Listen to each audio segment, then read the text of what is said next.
Welcome back my friends. दिवस में आप सभी का स्वागत है। कैसे हैं आप सभी लोग? आशा करता हूं आप सभी स्वस्थ कुशल मंगल होंगे। काफी समय के उपरांत मैं अपने चैनल में उपस्थित हुआ हूं। सबसे पहले क्षमा प्रार्थी हूं। ऑलमोस्ट 1.5 से 2 महीने हो गए मेरे को लास्ट वीडियो डाले हुए, और इस बीच में जो पिछले 1.5 से 2 महीने में मैंने क्या क्या किया वो सब भी मैं आपके साथ शेयर करूंगा। मगर हाँ, ये कोई बहाना नहीं है, ये कोई एक्सक्यूज नहीं है अपने शेविंग वीडियो ना डालने का। तो again I am really sorry. तो I try to be more regular from today onwards. तो सबसे पहले आज मैं एक नया आर्टिसन सोप और उसी के साथ जो है उसका पोस्ट शेव बाम लेकर आया हूँ। तो सबसे पहले मैं आपको उस सोप के बारे में आपको बताता हूँ, उसके दर्शन कराता हूँ और अपने कुछ अनुभव अपनी यात्रा के, जो मोटरसाइकिल के साथ मैंने लंबी यात्राएं की, वो भी मैं थोड़ा बहुत शेयर करूँगा। तो आज का जो प्रोडक्ट है ये है कैप्टन नेमो शेविंग सप्लाईज करके एक जो है कंपनी है, और आई शुड से एक छोटी सी बेसिकली आर्टिसनल सोप और आर्टिसन शेविंग प्रोडक्ट्स बनाने वाली एक छोटी सी फर्म है जिसके प्रोप्राइटर हैं अबीर लश्कर साहब। और काफ़ी समय से मेरी दिली तमन्ना थी कि उनके प्रोडक्ट्स के साथ मेरा आज तक कभी रूबरू नहीं हुआ। तो मैं काफ़ी समय से सोच रहा था कि इनके प्रोडक्ट को प्रोक्योर करूं। तो लास्ट वीक मैंने उनको कांटेक्ट किया और इन प्रोडक्ट्स को उनसे मैंने बाय किया। तो 2 मैंने शेविंग सोप मंगाए और उसी से जो है उसी के रिलेटेड जो है आफ्टर शेव बाम मंगाए। दूसरा सोप कौन सा है वो बाद में आपको कभी बताऊंगा, मगर आज जो है आपने लेबल देखा होगा तो you can see Captain Nemo's retro barbershop artisanal shaving soap, और यू कैन सी बाबा पोल वाला जो है ये ग्राफिक। तो ग्राफिक्स तो बहुत ही अच्छे हैं, और इस तरह का ये आपका जो है शेविंग सोप का जो है छोटा सा बॉक्स है। तो इसको जल्दी से ओपन करते हैं। अच्छी पैकिंग लगी। So this is the soap. So इसका जो फील है ये तो बहुत ही सॉफ्ट है। In fact, again, I will not call it a soap, it's a crop. It's very soap, you can see the dent. अब रेट्रो है और बार्बर शॉप स्मेल है। बार्बर शॉप उसका नाम ही उन्होंने दिया है इसमें। तो yes, I can say that जिस तरह की स्मेल अक्सर हमें बार्बर शॉप में आती है, बट ये एक बड़ा ही सब्जेक्टिव इशू हो जाता है। कई बार मेरे को कुछ लोग पूछते भी हैं राह चलते भी और वैसे भी कि सर ये बार्बर शॉप का आपका मतलब क्या है। तो मैं कई बार जो है मैं खुद भी बड़ा कंफ्यूज हो जाता हूँ, क्योंकि जब आप बार्बर शॉप में घुसते हो या बचपन में आप गए थे तो वहाँ की जो सुगंध होती है वो किस तरह की शेविंग क्रीम यूज़ किया करते थे, बार बार आप जाके उस शॉप में किस तरह के फ्रेग्रेंसेस को स्निफ करा करते थे। स्निफ क्या मतलब उसको आपका उसका एक वहाँ का एक पूरा का पूरा ना एक barber shop, typical barber shop का एक अपना एक अलग एम्बियंस, एक ऑरा, और वो सब चीज़ें जो हो जाती हैं वो हमारी नर्वस सिस्टम से जुड़ चुकी हैं, specially through eyes and of course nose. तो मेरे से आप पूछो बार्बर शॉप का मतलब क्या हो गया, तो मैं तो कहूँगा कि वहाँ पे शायद कोई आपको मस्की स्मेल आए, वुडी स्मेल आए, कॉलोनी स्मेल आए और स्पाइसी है।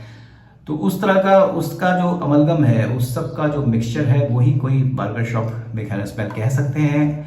और बाकी तो मैं अगर कहूँ कि नहीं इसमें ऐसी स्मेल कम है ज़्यादा है तो हु एम आई, और उसी तरह से ये डिस्कशन भी आपके ऊपर ही जाता है कि आपका किस तरह का जो है, आपको किस तरह की स्मेल ने और खुशबू ने वहाँ पे दिमागी रूप से आंदोलित किया था, क्या क्या आंदोलित किया था, बड़ी शुद्ध हिंदी बोल रहा हूँ, और क्या क्या चीज़ें किस तरह की स्मेल आपने वहाँ पे सूंघी थी और वो जो है कितने आपके माइंड में रही, और जब आप उस तरह की बार्बर शॉप में कभी जाते हो तो कितना वो आपको इफेक्ट करती हैं।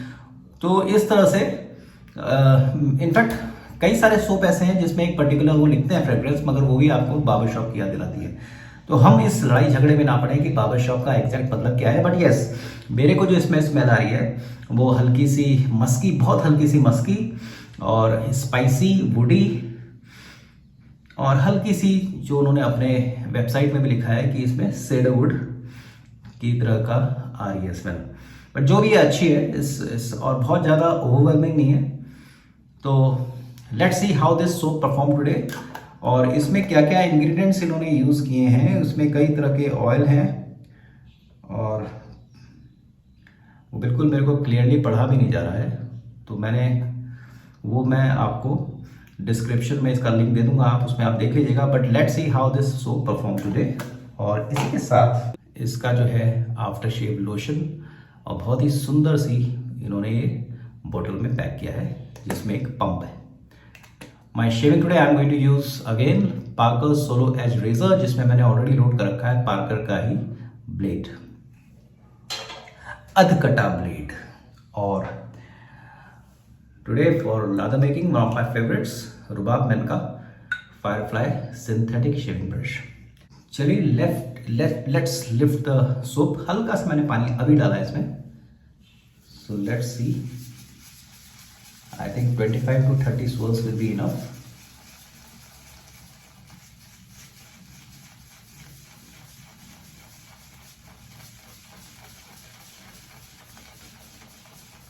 I think this is more than enough now. और जो यहाँ जो ये हल्का हल्का लादर है, इसको बिल्कुल भी वेस्ट नहीं करने देता मैं। So I'll apply on my beard.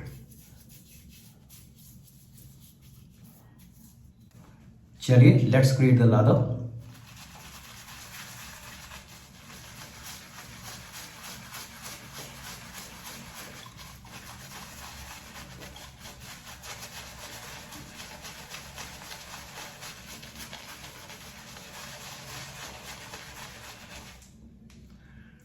So definitely I can say that this smell reminds me of musky, slight musky, woody, spicy kind of aroma। और अब मेरे को हल्का हल्का ठंडक भी महसूस हो रही है मेरे बियर्ड एरिया पे। ठंडा है ये, तो इसका मतलब इसमें मेंथल भी यूज किया गया है। बट मेंथल ऐसा नहीं है जो एक्सप्लोड करे, जो आपको हैरान परेशान करे। हल्का हल्का कूलिंग इफेक्ट डेफिनेटली इस सोप में है। उसका रीज़न भी है क्योंकि 10-15 दिन पहले जब मैंने अबीर साहब से पूछा कि मेरे को इस गर्मी से निजात करने वाले प्रोडक्ट भेजिए, तो उन्होंने इस शेविंग सोप का रिकमेंडेशन दिया। और इनके जो प्रोडक्ट्स के बारे में काफ़ी चर्चाएं ऑलरेडी हमारे शेविंग ग्रुप में हो चुकी है, शेविंग फोरम में हो चुकी है, बेस्ट शेवर्स ऑफ इंडिया में। और काफ़ी समय से जो है लोग इनके प्रोडक्ट्स के दीवाने भी हैं। तो मैं ही बचा हुआ था, मैंने कहा चलो लेट्स ट्राई।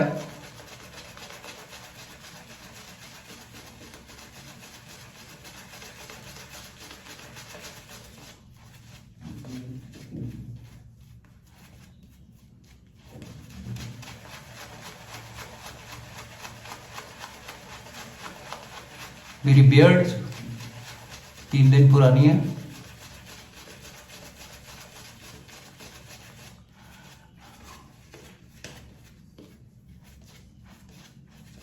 तो लादर जो है वो बहुत थिक नहीं है और बहुत ज़्यादा पेस्टी भी नहीं है।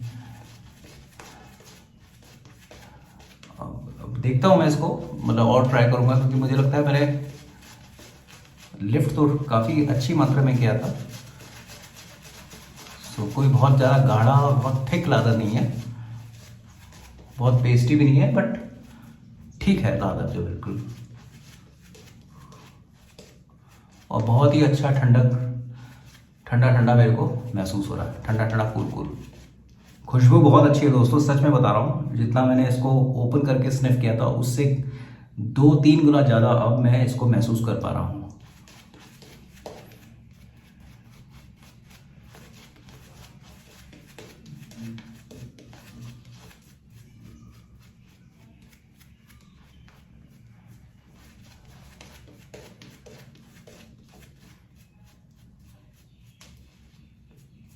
So I think it's enough of lathering.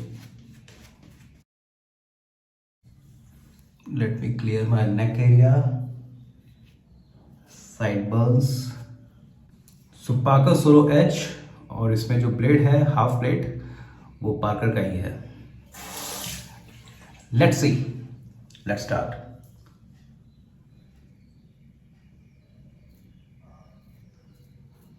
अगर आप इसको यूज़ कर रहे हो या अभी आप इसको यूज़ करने का सोच रहे हो तो एक बात बता दूँ, थोड़ा सा इनिशियली आपको एक परफेक्ट एंगल ढूंढने में टाइम लगेगा। After that it's perfectly fine.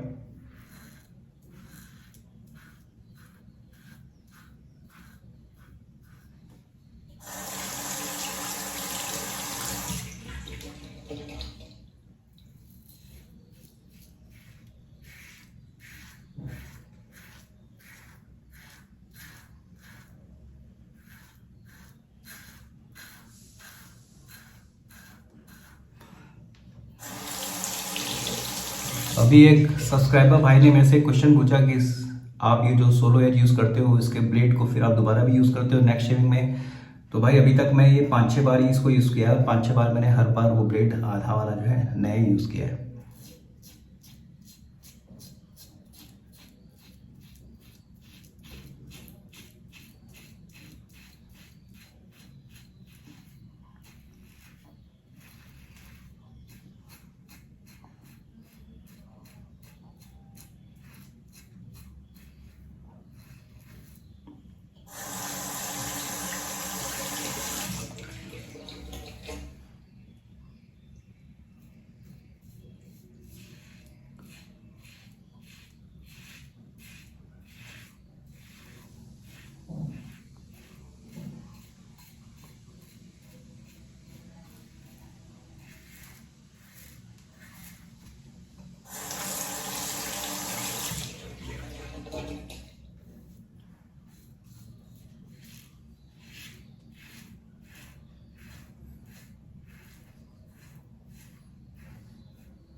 तो दोस्तों एक चीज़ जो मैंने महसूस की इस सोप के साथ, जो इसका जो लादर है वो मेरे हिसाब से हल्का सा, बहुत हल्का सा पतला बना। मगर शायद मेरी गलती हो सकती है कि सोप मैंने शायद कम लिफ्ट किया या फिर उसमें ब्रश में पानी था। मगर मैंने देखा तो ब्रश में पानी बिल्कुल नहीं होता है, क्योंकि अगर पानी होता तो यहाँ से वो निकल रहा होता। तो थोड़ा सा जो इसका जो थिकनेस जो लगी लादर की वो मेरे को कम लगी। But again this is the first time I am using, but dissipate बिल्कुल नहीं हो रहा है। और इसमें बबल्स भी बहुत ही बारीक हैं, चश्मे के बिना देख रहा हूँ। शानदार स्लिकनेस बहुत ही बढ़िया है। तो आर्टिजनल सोप्स में जो होते हैं ये लोग इतने, जो अपने आर्टिजन्स होते हैं ये इतने तरह के अद्भुत ऑयल्स यूज़ करते हैं, बटर यूज़ करते हैं कि स्लिकनेस का मामला और मॉइस्चराइजिंग के मामले में तो ये कभी फेल ही नहीं होते। आप चाहे शेवलॉजिस्ट की बात कर लीजिए, चाहे आप बटरफ्लाई गार्डन सोप की बात कर लीजिए,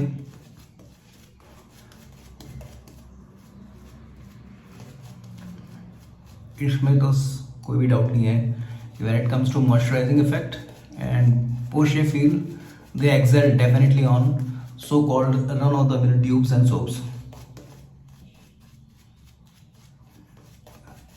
इवन जो हमारे best shavers of India group के जो एक माननीय सदस्य हैं नवल मनुजा, उनके भी जो सोप है उन्होंने तो भी 1-2 ही सोप निकाले हैं, बहुत ही ज़बरदस्त उनका परफॉर्मेंस है। बट इनके साथ प्रॉब्लम ये होती है, अक्सर आप इनकी वेबसाइट्स पे जाओगे तो ये ज़्यादातर आउट ऑफ स्टॉक मिलेंगे। जैसे शेवलॉजिस्ट में आप जाओगे most of the soap remain out of stock. तो कई बार लोग कहते हैं सर आप दिखाते तो मिलते तो है नहीं। तो मैंने कहा यार उसमें होता क्या है कि there is only single person, 1-2 लोग मिलकर पूरा का पूरा काम कर रहे हैं। तो ये जरा इनको भी ध्यान में रखना चाहिए कि जब आप वेबसाइट चला रहे हो, प्रोडक्ट्स बेच रहे हो, तो चीज़ें जो है रीस्टॉक हो जाए जल्दी से जल्दी। कहना बड़ा आसान है, करना मुश्किल है। चलिए second pass, across the grain, और डेफिनेटली जो रेजर मस्त ग्लाइड कर रहा है।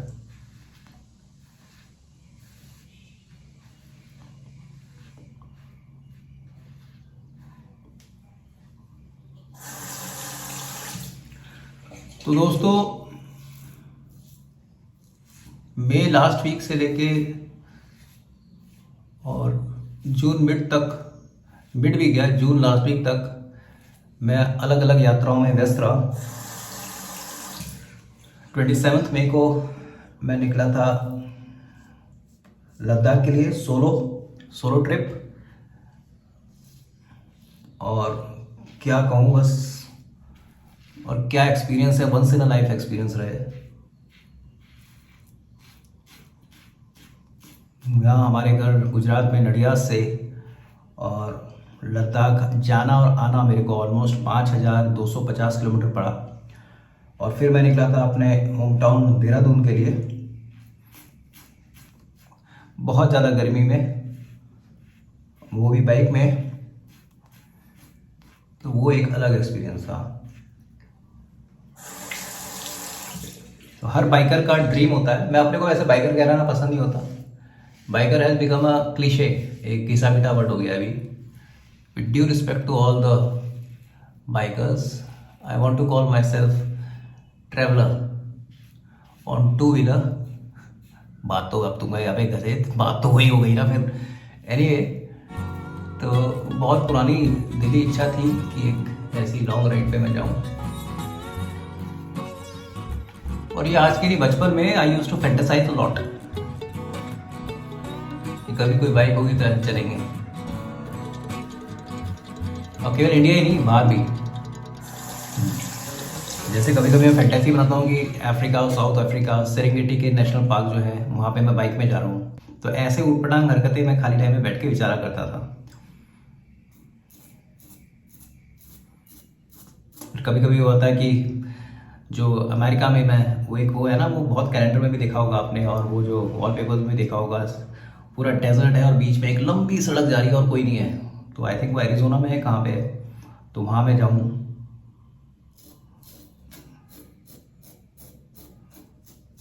तो वंडरफुल एक्सपीरियंस। सोलो राइडिंग में सबसे अच्छा होता है कि आप किसी की विम्स और फैंसीज पे मतलब जिसे कहते हैं डिपेंड नहीं होते। आप अपना शेड्यूल अपना, और मैं बहुत अर्ली राइडर हूँ तो अर्ली राइड करना पसंद करता हूँ।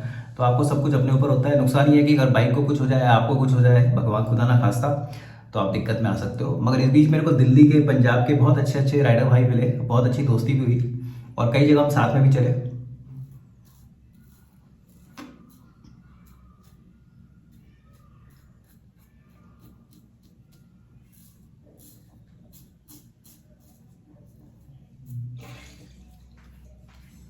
तो 2 pass is more than enough.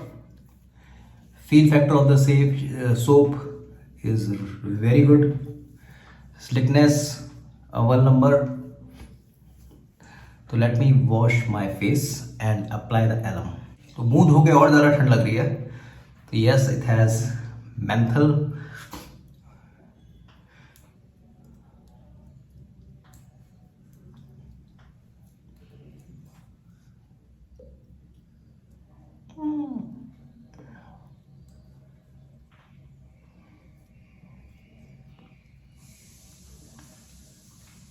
एक चीज़ और है मेरी आपसे रिक्वेस्ट कि जब भी आप ब्लेड अपने रेज़र के शेविंग हेड में बैठाते हो तो प्लीज़ उसको आप, अगर चश्मा आपको मिडिल एज पर्सन हो और आपको देखने में दिक्कत हो रही है तो चश्मा पहन के उसका अलाइनमेंट को जरूर चेक करिए। अभी हाल ही में जब मैं यात्रा में निकला हुआ था तो मैंने जल्दीबाजी में शुगर सेव करने में निकाला, तो मैंने चेक ही नहीं किया था अलाइनमेंट। और उस ब्लेड से जो है मेरे को ऐसा लग रहा था कि कुछ बहुत एग्रेसिव लग रहा था और एक हल्का सा मेरे कान के नीचे कट भी लगा था। तो be very careful, be very sure कि आप जो ब्लेड है उसको ठीक से अलाइन करें। तो इट्स टू अर्ली टू से अगेन, बट अगर 1-2 मिनट के लिए मैं ऐसे ही छोड़ूँ, फेस को अच्छे से सुखा लूँ, तो ऐसा सच मेरे को बिल्कुल भी ड्राइनेस तो महसूस नहीं हो रही है। जो हमको वो सस्ती जो सो कॉल्ड ट्यूब काम वो भी अच्छा करती हैं, मगर उसके बाद आपको ने देखा होगा आपको ड्राइनेस फील होती है, ऐसा कुछ नहीं लग रहा है। और पूरी तरह से मेरे को मेरा चेहरा जो है मॉइस्चराइज लग रहा है और अच्छी सी एक छोट हल्की सी भिनभिनाती भी आई डोंट नो, एक खुशबू भी मेरे को लग रही है। तो overall I am almost satisfied with the product. Just शायद वो जो झाग है, फोप है, वो मेरे को जो थिकनेस चाहिए थी वो मिली नहीं। मगर ये पहला अटैम्प्ट था मेरा और हो सकता है मैंने ज़्यादा पानी लिया हो या सोल्स में वो कम उठाओ। मैंने सोल्स 25, 30 या 40 मैंने गिना नहीं, उसने में कितना उठा होगा। तो तो उस हिसाब से मुझे लगता है थोड़ा सा झाग पतला रहा, वो मैं दोबारा चेक करूंगा कल या परसों as early as possible. But overall fantastic experience और बहुत अच्छा कूलिंग सेंसेशन मेरे को मिल रहा है। So let's see about this post shave lotion.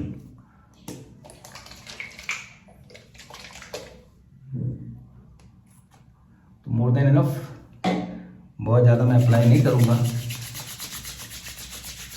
Keeping in mind the humidity outside.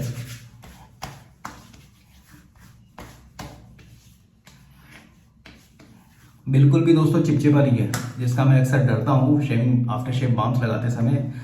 ये ऑयली चिपचिपा नहीं है और स्किन फूड की तरह है जो एकदम ऑब्जर्व हो जाता है, और एक हल्की हल्की मध्यम मध्यम ठंडी फीलिंग दे रहा है और खुशबू दे रहा है। तो overall I am satisfied with the product. I will be using more Captain Nemo's shaving supplies products now, at least for this month. I will be exploring more. एक शेविंग सोप आ रहा है, जल्दी से उसका भी रिव्यू दूंगा, उसका नाम अभी मैं नहीं बताऊंगा। तो लेट्स रिकैप्चर अगेन क्या क्या मैंने यूज किए products. So Captain Nemo's retro style barber shop shaving soap, and overall I am satisfied with the product. तो अगर आप मेरे को रेटिंग के मामले में पूछें तो मैं इसको फ्रेग्रेंस के मामले में 10 में से 8 दूंगा, स्लिकनेस के मामले में 10 में से 7.5, even I can give 8, lather 6.5 to 7, and overall जो परफॉर्मेंस है होगा उसको मैं आराम से इसको 7.5 to 8 दे सकता हूँ। 7.5 is my final verdict for this solo edge. So I am using it for the past 2 months। मैंने बहुत ज़्यादा शेव नहीं बनाई इससे, 5-6 शेव बनाई, मगर मेरे को लगता है कि जो इसमें पाका ब्लेड दिए हैं और जो रियल पाका ब्लेड आते हैं उसमें दोनों में फ़र्क है। जो डी ब्लेड आते हैं इसके और इनका जो सिंगल ब्लेड है, दोनों में फ़र्क है। इससे इतना मज़ा मेरे को नहीं आ रहा है, ऐसा मैंने और भी शेविंग फोरम्स में सुना है, पढ़ा है। तो इसने जो बेस्ट परफॉर्मेंस मेरे को दी है वो दी है फेदर के साथ, और एक बार मैंने इसको शायद 1 या 2 बार मैंने विल्किंसन सूट के साथ दिया, उसका बहुत अच्छा दिया। मगर आज फिर वही है, हल्का सा जो है एक जैसे कहते हैं मेरे को खिंचाव लग रहा था करते हुए, और एक निक लगा। वो इसकी गलती नहीं थी, मेरी गलती थी। Outright winner, outright performer. I have been using this last 3 years। एक भी ब्रिसल लॉस नहीं, इक्का दुक्का शायद हुआ होगा, और वंडरफुल परफॉर्मर। तो रुबाब मैन मानो, बहुत कम रेट पे आप इतने बढ़िया स्टफ बना रहे हो, बहुत बहुत बधाई आपको। And of course the after shave lotion, और I should say it's after shave milk, wonderful. So दोस्तों ये था मेरा आज का शेविंग रिव्यू। तो मिलते हैं ब्रेक के बाद। Till then good bye, sayonara, जय हिंद।